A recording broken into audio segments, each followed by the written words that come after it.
नमस्कार शेतकरी मित्रांनो, आजच्या या व्हिडिओमध्ये तुमचं सहर्ष स्वागत आहे. मित्रांनो, आज आपण उन्हाळा मार्च महिन्यात भेंडी लागवड हा संपूर्ण माहिती आजच्या या व्हिडिओमध्ये जाणून घेणार आहोत. तर मित्रांनो, व्हिडिओ शेवटपर्यंत नक्की बघा. माहिती खूप छान आहे. थोडासा आपला व्हिडिओ लांबवू शकतो. आपण सविस्तर माहिती आजच्या या व्हिडिओमध्ये भेंडी पिकाविषयी मार्च महिन्यामध्ये लागवड ही सविस्तर माहिती आजच्या व्हिडिओमध्ये देण्याचा प्रयत्न करणार आहोत. तर मित्रांनो, व्हिडिओ शेवटपर्यंत नक्की बघा. मित्रांनो, भेंडी हे पीक वर्षभर घेतलं जाणारं पीक आहे. आपण पावसाळ्यामध्ये सुद्धा याची लागवड करू शकतो, हिवाळ्यामध्ये सुद्धा याची लागवड करू शकतो आणि त्याचप्रमाणे उन्हाळ्यामध्ये सुद्धा याची लागवड त्या ठिकाणी करू शकतो. तर मित्रांनो, पावसाळ्यामध्ये जर का आपण भेंडी या पिकाची लागवड केली तर आपल्याला शेतकरी बांधवांना काही समस्या त्या ठिकाणी बघायला भेटतात. पावसाळ्यामध्ये आपल्या जमिनीमध्ये ओलावा जास्त असतो, वरून ढगाळ वातावरण असतं. तर आपलं पावसाळ्यामध्ये भेंडीचं जे पीक आहे हे पीक हे जास्तीत जास्त वाढीवर त्या ठिकाणी चालत असतं. तर मित्रांनो, पावसाळ्यामध्ये आपल्याला फारसं उत्पादन भेंडी पिकामध्ये जास्त निघत नाही.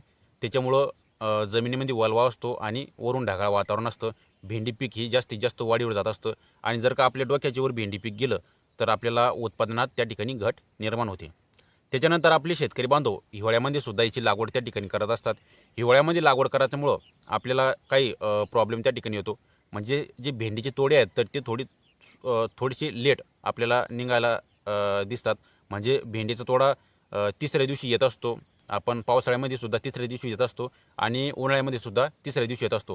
परंतु हिवाळ्यामध्ये जर का आपण याची लागवड केली म्हणजे सप्टेंबरच्या एंडिंगला किंवा ऑक्टोबरमध्ये तर त्या ठिकाणी भेंडी तोडण्यासाठी लेट येत असते. म्हणजे 4-4, 5-5 दिवस त्या ठिकाणी भेंडी तोडायला येत असते आणि लेट आल्यामुळं आपल्या त्या ठिकाणी उत्पादनात हिवाळ्यामध्ये सुद्धा त्या ठिकाणी घट होत असते. आणि महत्त्वाचा मुद्दा म्हणजे असा, जे भेंडीला जे तापमान आहे तर ते तापमान 20 सेल्सिअसपासून तर 40 सेल्सिअस लोक असणं गरजेचं आहे. आणि हेच तापमान आपल्याला उन्हाळ्यामध्ये त्या ठिकाणी बघायला भेटतं. तर त्याच्यासाठी उन्हाळ्यामध्ये आपल्याला भेंडीचं उत्पादन हे अधिक निघायचा चान्स असतो आणि उत्पादन निघायचा चान्स असल्यामुळं आपल्याला बाजारभावसुद्धा त्या ठिकाणी चांगला मिळू शकतो. उन्हाळ्यामध्ये बरेच शेतकरी बांधव भाजीपाला पिकाची जी लागवड असते तर ती पाण्याअभावी कमी करत असतात आणि भाजीपाला पिकाला उन्हाळा त्या ठिकाणी चांगली डिमांड असते. भेंडीलासुद्धा त्या ठिकाणी चांगली डिमांड असते. तर त्याच्यासाठी आपण उन्हाळ्यामध्ये जर का भेंडीचं लागवड केली म्हणजे मार्च महिन्यामध्ये तर आपल्याला मे आणि जूनमध्ये चांगल्याच प्रकारचं हे 2 महिने उत्पादन त्या ठिकाणी निघू शकतं आणि बाजारभावसुद्धा त्या ठिकाणी चांगला मिळू शकतो. तर मित्रांनो, आता आपण रीतसर त्या ठिकाणी भेंडी पिकाविषयी माहिती बघणार आहोत. तर व्हिडिओ शेवटपर्यंत नक्की बघा आणि नवीन असाल तर आपल्या चॅनलला सबस्क्राईब नक्की करा. तर मित्रांनो, आता आपण भेंडीची लागवड करत असाल तर आपल्याला जमीन निवडणं ही खूप महत्त्वाची आहे. कारण की आता बरेचसे शेतकरी बांधवांचं हरभऱ्याचं पीक त्या ठिकाणी खाली होत झालं आहे. त्याच्यानंतर गव्हाचं पीक खाली झालं आहे. त्याच्यानंतर काही शेतकरी बांधवांनी मक्का पेरली होती तर मक्केचं सुद्धा पीक त्या ठिकाणी खाली झालं आहे. तर आपल्याला भेंडीची लागवड करत असताना मार्च महिन्यामध्ये आपल्याला जमीन निवडणं खूप महत्त्वाची आहे. जर का आपली हलकी जमीन असेल तर आपल्या हलक्या जमिनीमध्ये त्या ठिकाणी भेंडी लावायची नाही आहेत. आपल्याला भारी व मध्यम जमीन त्या ठिकाणी निवडायची आहेत काळपोटी. कारण की उन्हाळ्यामध्ये जर का आपण हलक्या जमिनीमध्ये लागवड केली तर भोरांडा असल्यामुळं तिथे पाणी जास्त लागतं आणि पाहिजे तसं आपल्याला उत्पादन त्या ठिकाणी भोरांड व हलक्या जमिनीमध्ये निघत नाहीत. त्याच्यासाठी आपल्याला भारी जमीन निवडायची आहेत, काळपोटी जमीन निवडायची आहेत, मध्यम जमीनसुद्धा असली चालेल, एकदम सारखी सवान जमीन निवडायची आहेत. याच्यामध्ये आपण भेंडीची लागवड त्या ठिकाणी करू शकतो मध्यम भारी जमिनीमध्ये. तर त्याच्यासाठी काही शेतकरी बांधव असं वाटतं की मशागत आपण करू शकतो का? तर मित्रांनो, तुम्हाला मशागत काहीच करायचं काम नाही. तुम्ही बिना मशागतीची सुद्धा त्या ठिकाणी भेंडी पीक घेऊ शकता. जर का मक्याचं शेत असेल तर मक्याच्या शेतामध्ये सुद्धा बिना मशागतीचं पीक घेऊ शकता. आणि जर का आता तुम्हाला उन्हाळ्यामध्ये जर का भेंडी या पिकाची लागवड करायची असेल तर 100% तुमच्याविषयी पाणी असेल तरच तुम्ही त्या ठिकाणी उन्हाळ्यामध्ये भेंडी या पिकाची लागवड करणार आहेत. आणि पाणी असेल म्हणजे तुम्हाला ठिबक सिंचनसुद्धा असेल तर तुम्ही जर का जुने पिकामधलं ठिबक असेल तर ते ठिबकवरती भेंडीची लागवड करू शकता. ठिबकवरती भेंडीची लागवड जर का तुम्ही केली तर तुम्हाला मशागतीची अजिबात गरज नाही. आणि जर का तुम्हाला ठिबक नसेल तर तुम्ही ठिबक करू शकता. आणि जर का नसेल मग तुम्ही लोट्या मारून पाणलोट पद्धतीने त्या ठिकाणी भेंडीची लागवड करू शकता. परंतु मित्रांनो, उन्हाळ्यामध्ये लागवड करत असताना ठिबक असू द्या, ठिबकवरच तुम्ही लागवड 100% करा. त्याच्यामुळं तुम्हाला चांगल्या प्रकारचं उत्पादन निघेल. आणि तिसरा महत्त्वाचा मुद्दा म्हणजे असा हवामान. हवामान ह्या भेंडी पिकाला 20 सेल्सिअसपासून तर 40 सेल्सिअस हवामान असणं गरजेचं आहे. आणि ते हवामान आपल्याला आता मार्च महिन्यामध्ये उन्हाळ्यामध्ये त्या ठिकाणी मिळणार आहेत. तर ह्या हवामानामध्ये आपल्याला चांगल्या प्रकारचं उत्पादन भेंडी पीक मिळून देत असते. त्याच्यानंतरचा महत्त्वाचा पॉईंट म्हणजे असा आहे लागवड पद्धत. तर लागवड पद्धत करत असताना बरेचसे शेतकरी बांधव हे ठिबकच्या साहाय्याने लागवड करत असतात. तर ठिबकच्या साहाय्याने जर का तुम्ही लागवड करत असाल तर 4/6 तुम्ही पट्टा पद्धत लावू शकता किंवा 3/6 तुम्ही डायरेक्ट एक एक झाड त्या ठिकाणी लावू शकता. म्हणजे 3/6 म्हणजे एक एक झाड एका ड्रिपवर त्या ठिकाणी लावू शकता.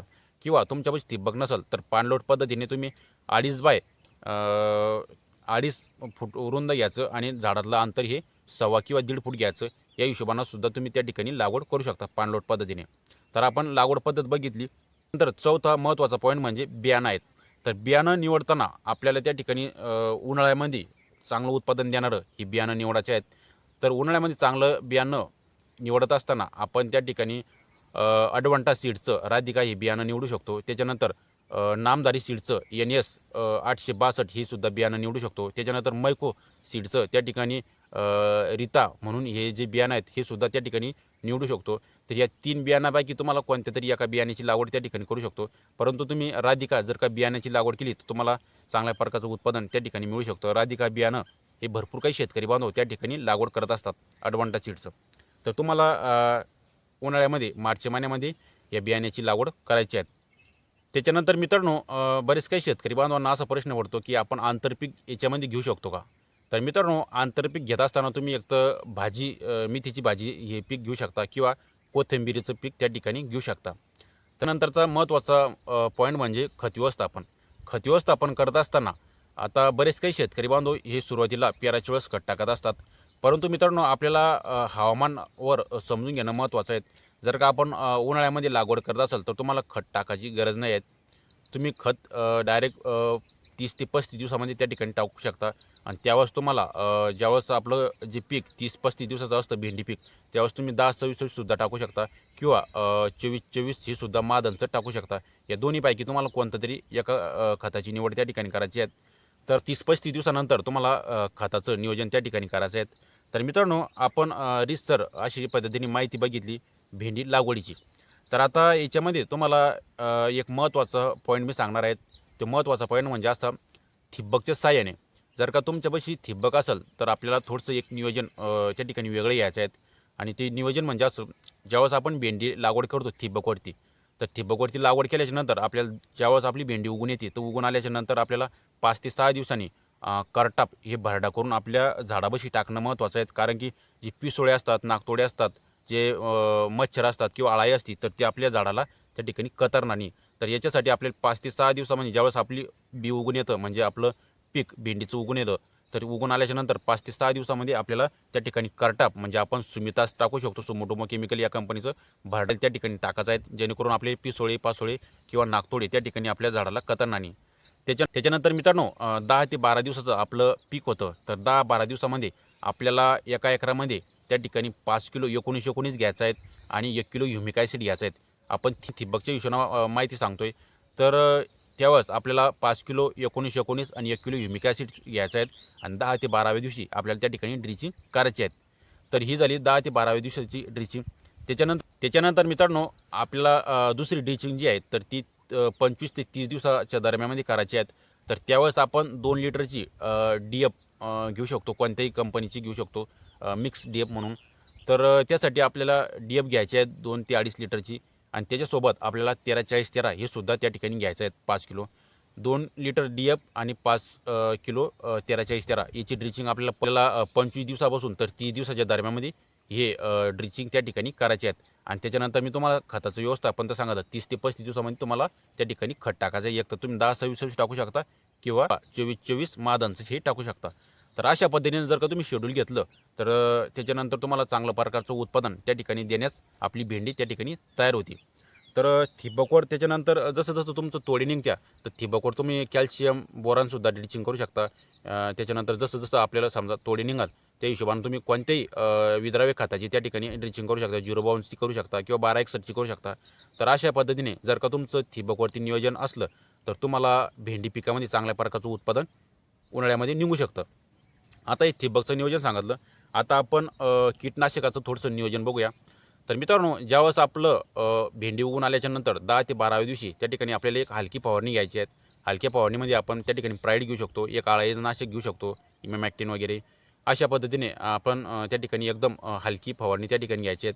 त्याच्यानंतर आपलं पीक हे ज्यावेळेस आपलं भेंडी पीक हे 22 ते 23 दिवसाचं होतं, तर त्यावेळेस जर का आपल्या भेंडी पिकामध्ये थ्रिप्स, पांढरी माशी, मावा, हिरवा तुडतुडा जर का आढळून आला, तर आपल्याला उलाला हे UPLचं त्या ठिकाणी घ्यायचं आहे आणि एक अळीनाशक त्या ठिकाणी घ्यायचं आहे. अळीनाशक घेत असताना तुम्ही सुमोटोमो केमिकल या कंपनीचं मेसीसुद्धा त्या ठिकाणी घेऊ शकता किंवा तुम्ही इतर अळीनाशकसुद्धा त्या ठिकाणी घेऊ शकता आणि एक हलकं बुरशीनाशक घ्यायचं आहे. तर हलकं बुरशीनाशकामध्ये तुम्ही सापसुद्धा त्या ठिकाणी घेऊ शकता. तर अशी फवारणी आपल्याला 20 ते 22 दिवसामध्ये त्या ठिकाणी पांढरी माशी, हिरवा तुडतुडा, मावा अशा पद्धतीने जर का असला, तर अशी फवारणी तुम्हाला त्या ठिकाणी करायची आहे. त्याच्यानंतर मित्रांनो, जसं आपली स्टेप वाढत चालेल तसं आपल्याला त्या ठिकाणी फवारणी घ्यायची आहे. तर हे आपण थोडंसं कीटकनाशकाबद्दल थोडंसं माहिती बघितली. तर आता भेंडीमध्ये ज्यावेळेस आपली भेंडी सुरू होते, तर भेंडी सुरू झाल्यानंतर आपल्याला वातावरणामध्ये जर का बदल आला, म्हणजे आर्द्रता निर्माण झाली किंवा ढगाळ वातावरण अचानकमध्ये आलं, तर त्यावेळेस आपल्या भेंडी पिकामध्ये काही प्रमुख रोग आढळून येत असतात. तर ती प्रमुख रोगापैकी भुरी हा जो रोग आहे भेंडी पिकावर, तर हा 100% त्या ठिकाणी येत असतो. भुरी आल्यामुळं आपल्याला त्या ठिकाणी उत्पादनामध्ये घट निर्माण होत असते.